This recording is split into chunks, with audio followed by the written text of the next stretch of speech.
If you're a manual tester thinking about switching to test automation, you are probably pretty confused. And I don't blame you because you are being lied to from two different sides. On one side, you have the gatekeepers. So these are the people who claim that test automation is basically rocket science. They claim that you need to know algorithms, you need to be good at math, whatever that means, or that you need to be a software developer in order to become a good test automation engineer in the first place. And so those people, of course, they plant the seed of doubt within you. And on the other side, you have the salesmen. So these are the people who claim that if you buy the $2,000 course that they are offering, you will become a test automation engineer within 2 weeks. So that both gives you false hope and drains your wallet at the same time.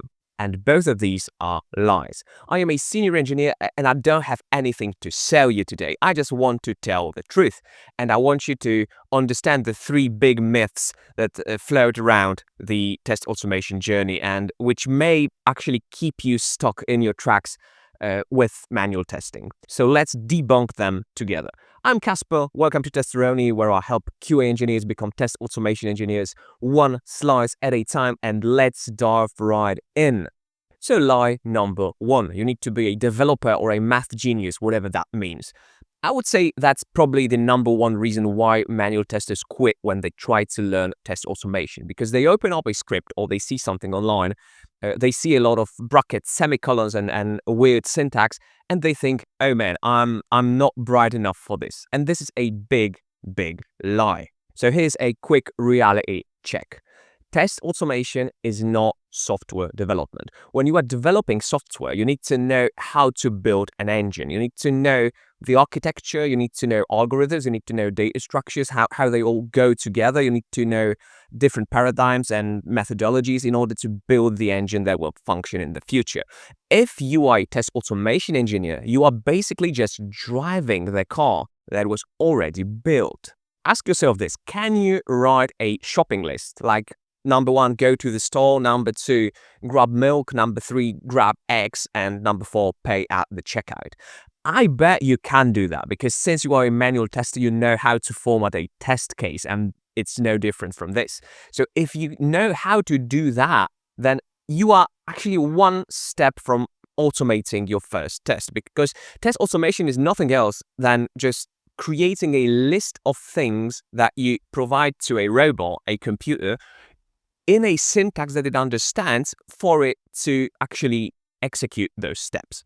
So you can imagine something like number 1, go to a website of given URL, number 2, click something, number 3, wait until something loads, number 4, click another button, number 5, verify whether the text label is the same as you would expect it to be.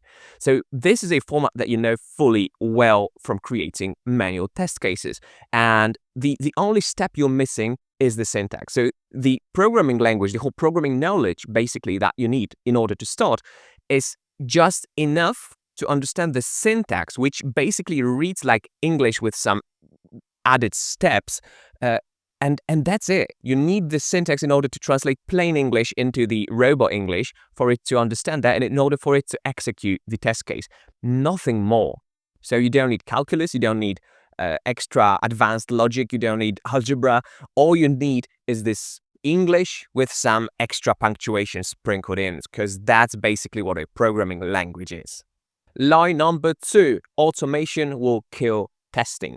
I see people are sometimes frightened that if they automate everything, they will also automate themselves out of the job, or that AI will come and just sweep all the testing jobs right off the feet.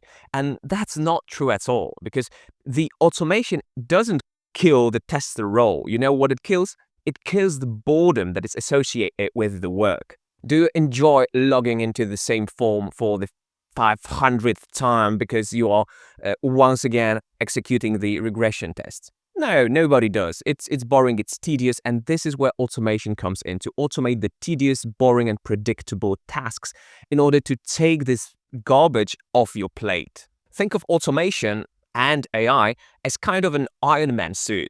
So without it, you are just a soldier running around. But with it, you can actually fly, but the suit still needs a human inside to operate.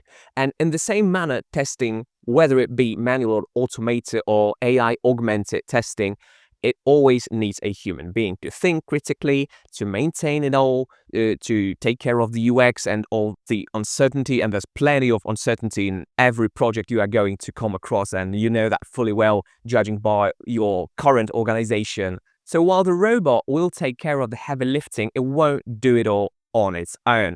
It will still need a human with critical creative thinking inside to operate. So you are not going to automate yourself out of the job. You are going to automate the boredom out of the job that you are still going to do.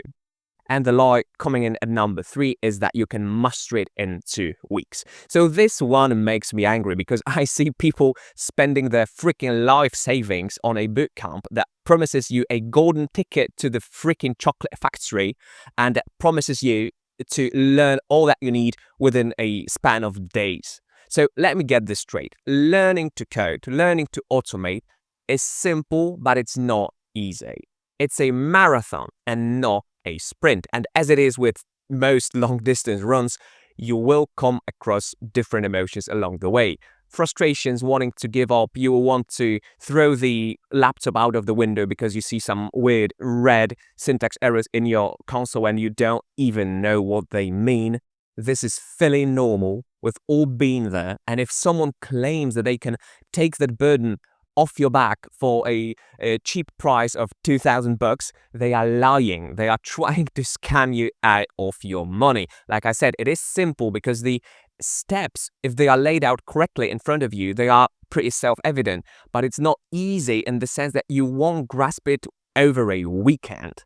It will take you a good couple of months to become kind of confident with your new skill. For some people, it may be 3. For some people, it may be 12. But either way, it will take some time for you to feel kind of okay-ish navigating your new skill. But here is the good news. At the end of that tunnel, there is light. So yeah, there is gold in them Thar hills. So I don't want you to get discouraged by the fact that it will take some time. All good skills take time. And once you cross that bridge, your career changes forever because your salary basically doubles and your stress basically halves. So I would say that's kind of a good deal for learning something new. Just remember to respect the process and focus on the consistency of it all and not looking for shortcuts. So ignore the gatekeepers who say that you are not talented enough to become a test automation engineer. They are lying. And ignore the salesmen who say that it's so easy that they're going to magically transfer this wisdom upon you during a weekend, because they are lying as well. It is a skill, like driving a car or learning to cook. And as it is with all valuable skills, you need to learn them one slice at a time. And in order to aid you during this journey, I heartily recommend you to hit the subscribe button below and watch the expansive library of videos I already have on the channel, because there's a full free fundamental playlist where I go through bite-sized lessons to actually get you up to speed without all the lies, without all the gatekeeping, and without all the salesman shenanigans. So go watch those videos, don't overthink it. Remember to stay consistent and go and break some code. And while doing all of it, I don't want you to forget to always keep on rocking.